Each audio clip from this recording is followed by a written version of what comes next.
તમારો વિરોધ કરીને જેઓ પોતાના સમર્થકો ભેગા કરતા હોય એમનું ખરાબ ન લગાડવું, કારણ કે એમનો મુખ્ય ઉદ્દેશ્ય તમને હરાવવાનો નહીં, પોતાની ઓળખ ઊભી કરવાનો હોય છે.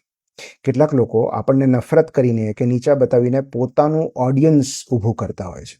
આપણા નામનો ટેકો લઈને જેઓ પોતાનું નામ બનાવવાનો પ્રયત્ન કરતા હોય એમના પ્રત્યે ઉદારતા રાખવી, કારણ કે એમનો ઘોંઘાટ આપણી ભૂલો નહીં, એમનો ખાલીપો દર્શાવે છે.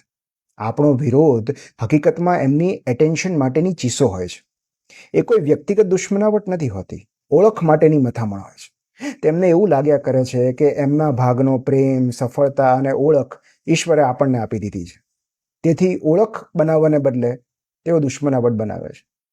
જેઓ પોતાનું સુખ, પોતાનો ઉદ્દેશ્ય કે પોતાની દિશા નથી બનાવી શકતા, તેમને એ લોકો હંમેશા ખૂંચ્યા કરશે જેમણે આ બધું મેળવી લીધું હોય. પણ એમને જવાબ આપીને ક્યારે આગળ વધી ન શકાય. એમને જવાબ આપવાની તીવ્ર ઈચ્છા કે જરૂરિયાતમાંથી મુક્ત થઈએ તો જ આપણી પ્રગતિ પર ફોકસ કરી શકીએ.